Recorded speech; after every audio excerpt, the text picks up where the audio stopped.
Okay, so I had a thought after one of my last videos. I had discovered how badly worn my Hindi lathes V-ways are.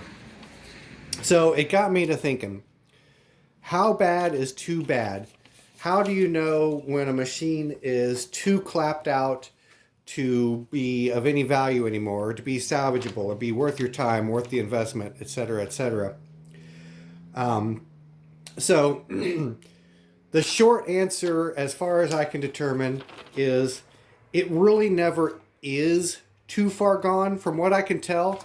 Now, obviously, this is subjective to whom you're speaking to.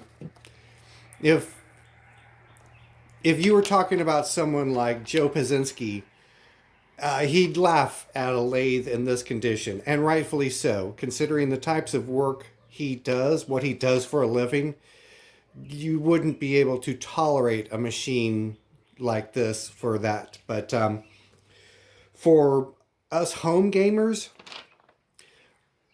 something like this, if the price was right, has its place in a shop. Now, I'm glad this isn't my first lathe. If this were my first lathe, I would be a little disappointed. I'd be more than a little disappointed. It would be a very big issue, to be honest with you. But before I get too far into the video, one thing I want to mention is this isn't going to be, like a professional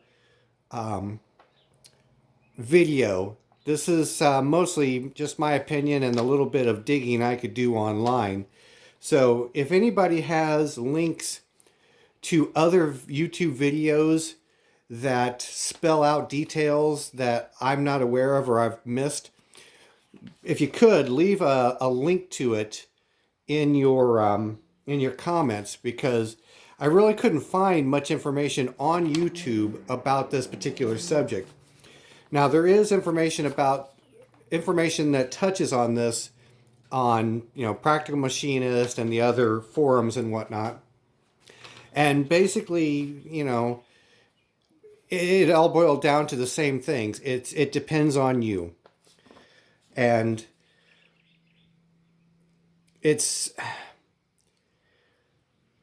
granted, if it had a large chunk of cast iron missing from it, or something, absolutely ridiculous like that, that's another story. But if you're just talking about wear and tear, for all intents and purposes, as far as I can determine, there's virtually no reasonable amount of wear and tear that would essentially make a lathe too far gone. It is possible to rebuild these things professionally if a person so desires. It's possible to make hand repairs on these things, from what I'm seeing also.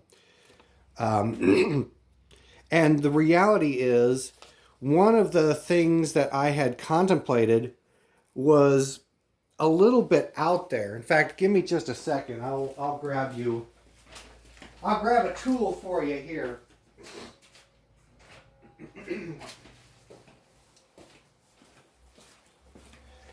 Considering how worn this lathe is, I literally almost considered going over damage spots with a really skinny belt sander. But I've came up with better solutions after doing some research. So, not that I could really make it any worse, almost no matter what direction I chose to go with it. But there are some things that us home gamers can do to make a machine that's this far gone much, much better, if not damn near perfect. So it's just a matter of how much time you're willing to put into it, how much money you're willing to put into it. And it goes without saying that the vast majority of the wear is going to be, within X number of inches of the chuck. That's the area where the saddle is constantly or most frequently, rubbing on the cast iron. So obviously there are some crazy ideas as far as getting these things repaired. And then there's, of course, more down to earth ways of making these repairs. So I just showed you, the little belt sander thing that I was contemplating. I also have a finger sander, which I thought, if the Logan happened to be too far gone, or in my opinion, happened to be too far gone, that maybe I would very carefully, touch up the Logan. But again, I have better ideas. Even if I were to take a grinder to the Hindi, I still don't think I could make it much worse, if any, than what it currently is. So anyways, one of the things, and this is an idea that I had came up with before even realizing just how worn the bedways were on this. So, pretend for a second that you happen to have, let me get this camera just a little bit here, 2 mills that happen to be identical. You're not one of these guys that's lucky enough to have a large planer like Josh Topper or some of the other guys. But let's just say for the second that you have 2 mills that are virtually identical to one another. A very resourceful person could conceivably put one mill right beside the other mill and link the X and Y axis of the machines fairly easily. Now, granted, you would have to come up with a way to compensate for the different amounts of wear on the lead screws of the machines, but, there again, we're thinking way outside the box as it is. But the bottom line is, you could essentially make a milling machine that could handle an extra long, basically as long as you wanted to, piece of equipment. Obviously, you could only work on so much of the machine in one shot before you'd have to reset or flip the machine or flip the part the opposite direction. But anyways, again, crazy outside the box sort of solution. One other crazy outside the box sort of solution that I had considered at one point with my other Logan lathe was shortening the lathe, basically cutting out most of the bad part and moving the headstock further down the bedways, essentially just removing the worn out section. But again, I've come up with a better solution. So anyways, those are the crazy ideas that I have that, you just never know. Maybe it's the right solution for somebody out there, but just not for me, not at this point in time. One of the really slick thing, well, I'll get to the really, really good idea last. The first thing, obviously, is a lathe can be disassembled down to the bed and professionally ground in. Now, I can't say for sure exactly how expensive it is. It does look like there are some places where it's fairly reasonable in cost.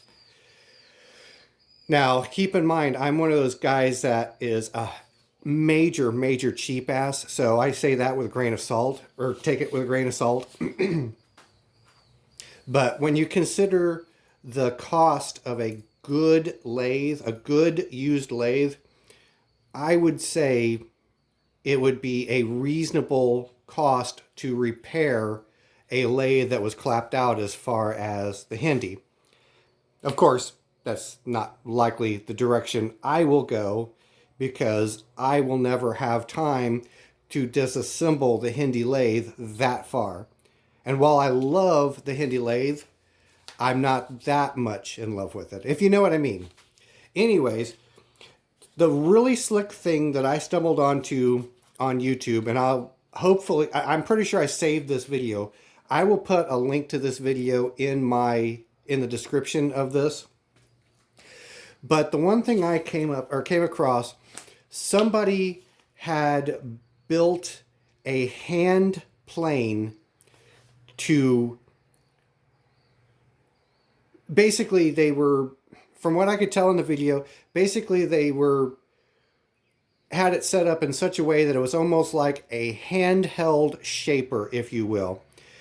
They were manually moving it down the bedways, and then they would increment either the depth of the cutter or the step over of the cutter. I'm not crystal clear on just exactly what that was.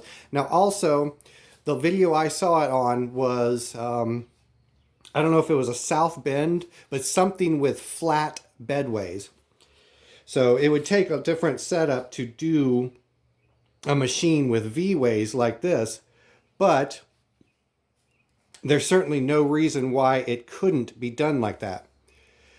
And, you know, for that matter, there's nothing to stop a person from mounting. This just kind of popped into my head, but bear with me a second here.